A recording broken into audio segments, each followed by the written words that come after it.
شیخ صاحب، ملک کی مجموعی صورتحال جس طریقے سے نمبر گیم پوری ہو رہی ہے، جس طریقے سے حکومتیں تشکیل پا رہی ہیں، آپ کو کیا لگتا ہے کہ استحکام آئے گا جس کی باتیں ہو رہی تھیں کہ الیکشن کے بعد ملک کے اندر سیاسی استحکام آ جائے گا جس سے معاشی استحکام آئے گا؟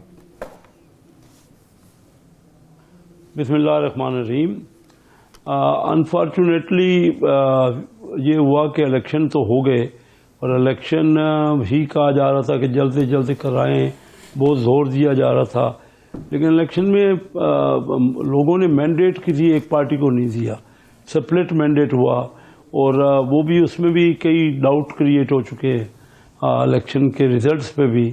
تو اب بات یہ ہے کہ میں یہ سمجھتا ہوں کہ یہ وقت ہے کہ سب کو مل کے، میں تو آپ کو یاد ہوگا آپ کے پروگراموں میں 20 بار یہی بات کر چکا ہوں کہ ملک اس طرح نہیں چلے گا جب تک ہم سب مل کے کنسنسس سے یہ نہیں سمجھیں گے کہ ملک ہمارا ہے اور یہ بہت نیچے جا رہا ہے اور بہت تباہی کی طرف اس کا نشاندہی ہو رہی ہے، ہم اس کا حل کیا نکالیں۔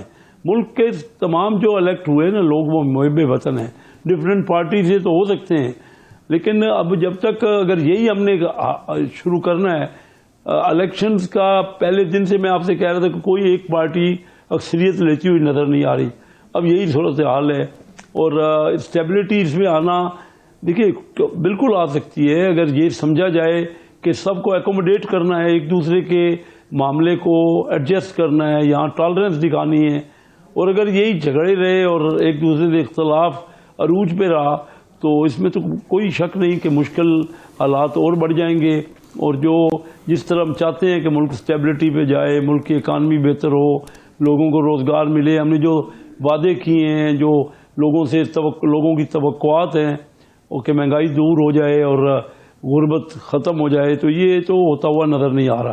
ہمیں یہ بھی وقت ہے، جو بھی مینڈیٹ ملا ہے سب کی صلاح مشورے سے ایک قومی حکومت بن جائے، اس کے علاوہ اور کوئی چارہ مجھے نظر نہیں آ رہا۔ شیخ صاحب، آپ نے بہت بڑی بات کہہ دی ہے، آپ نے بہت بڑی بات کہہ دی ہے کہ قومی حکومت بنے۔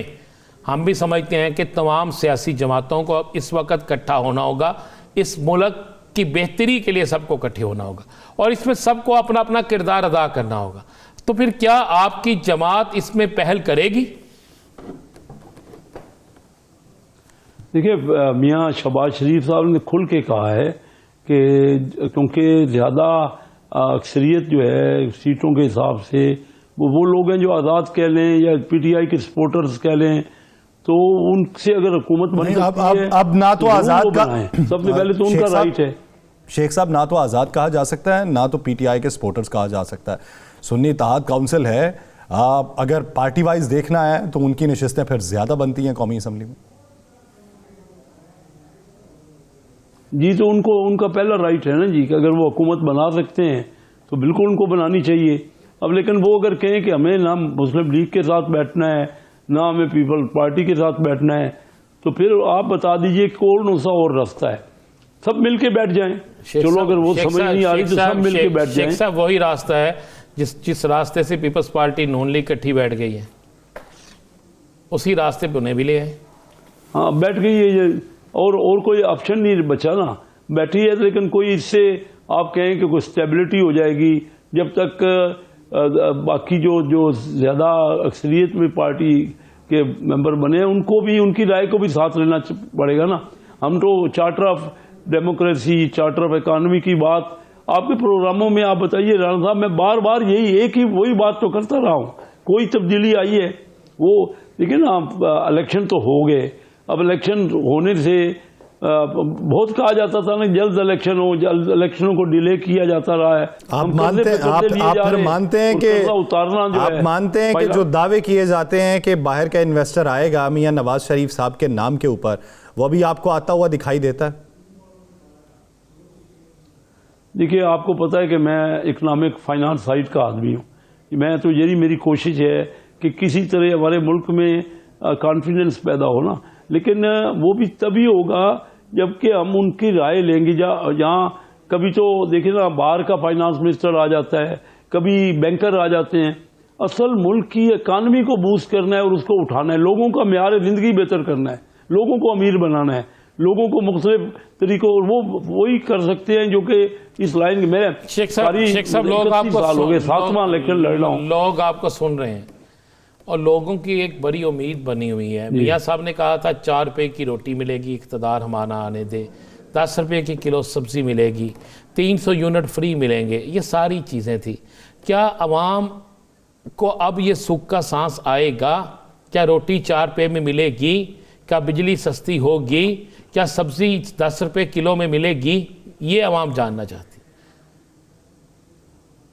یہ آپ نے بڑا اچھا سوال کیا ہے.